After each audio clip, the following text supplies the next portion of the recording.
what we're talking about is something infinitely more serious, which is really trying to alleviate the problem we have here in the Bahamas with malnutrition.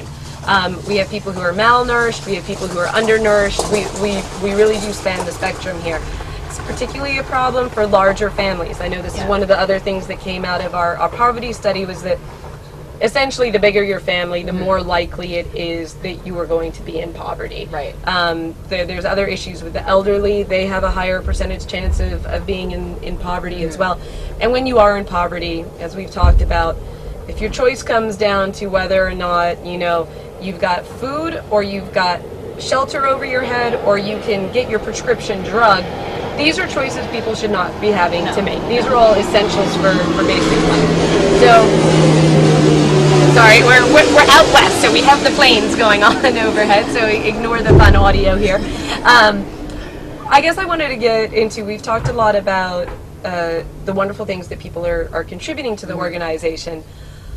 What do you see the next level as? Obviously, you said you've already done 8,000 lunches. Do you have a goal for where you'd like to be a year from now? Do you ever see an end to this program because you think hunger will be eliminated? Where would you like to go?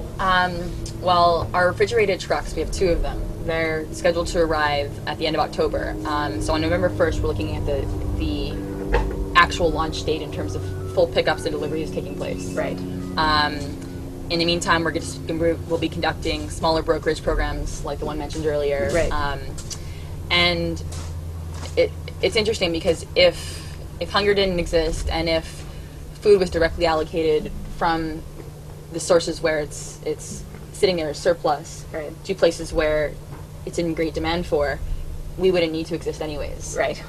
So if the day does come when every Bahamian, the vision of Hands for Hunger is a transformed Bahamas where every Bahamian has access to 3 nutritious fortified meals each day. No one goes hungry and the quality of our environment is enhanced. Right. If that day occurs, we won't need to exist. Okay.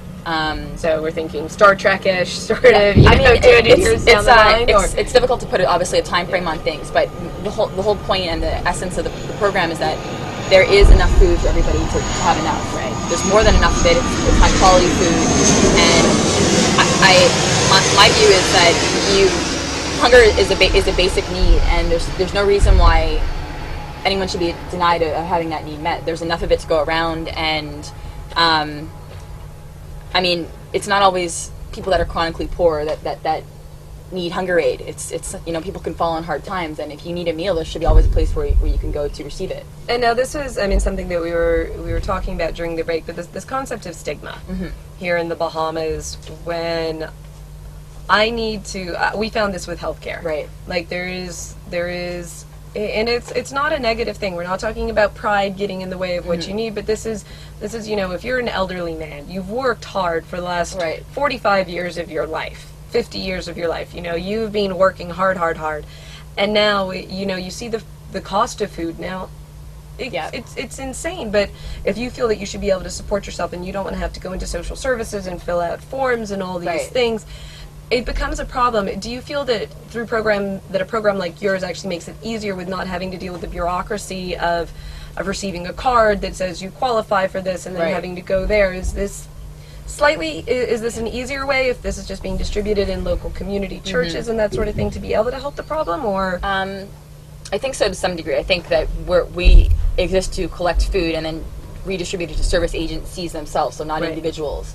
But as opposed to going through a government base. So the more organizations that can set up and that can begin to offer feeding programs or enhance the number of meals that they're already providing to larger numbers in their communities through our program, that's obviously greatly beneficial. And you mentioned the pride and the stigma issue. It's difficult because the way social services works now, in order to apply for food assistance aid, you have to directly seek them out or seek out your social worker, and the same thing with the school system. So it's not like there's somebody out there surveying the grounds and trying to identify you. So like you said, it is a bit of an effort, and you have to know the program. You do. Which if you perhaps are the child of somebody who is of Haitian descent and you have no idea what government programs exist, you're 15, 16 now, maybe you're living by yourself or working, but you just have no idea of what's available to you. That same poverty study actually states that only 55% of low-income expenditure families identified in the country are aware of the school lunch program. Right. So again, we're not reaching everybody that needs to be aware of the program, and even when we are, it's the 18% measure that it's meeting of essential needs is not going far enough at all. So yeah.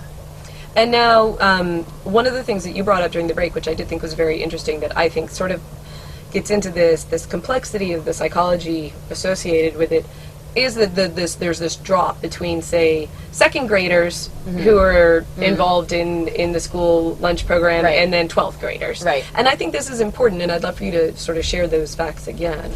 Yeah. It's, again, referring to the same poverty study we mentioned earlier.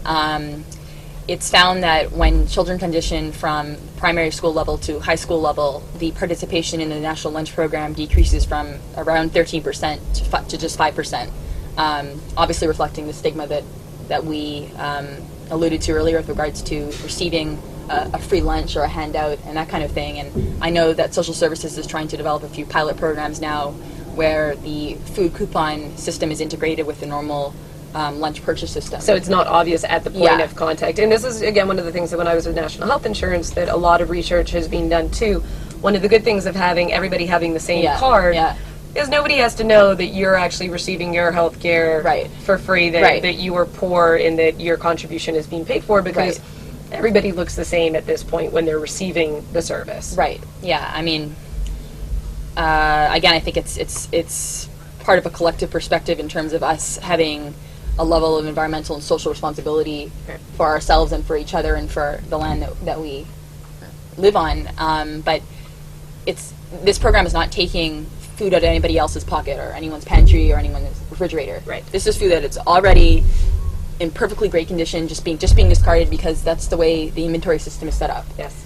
I'm not and again, this number that she gave just from Atlantis alone, and this is nothing negative on Atlantis. This is, again, positive for their consumers. They're one of the pioneers in the project. But 7 tons of food is an incredible amount of food to be thinking about being discarded, especially in a country our size. Right. Yeah, and I mean, we're obviously a tourism-driven industry, so there are a lot of entertainment-based and hospitality-based entities like restaurants and hotels and entertainment facilities. So it's all about giving the customer that entire experience, and where they're never told no about anything, which is fine. But you can't ask a restaurant at the same time or a hotel to go including into their operations delivery of food to X number of agencies. That's obviously not going to work. But if you can provide a service that does that, that's where you have an innovative solution. So that's what we're trying to do. Which is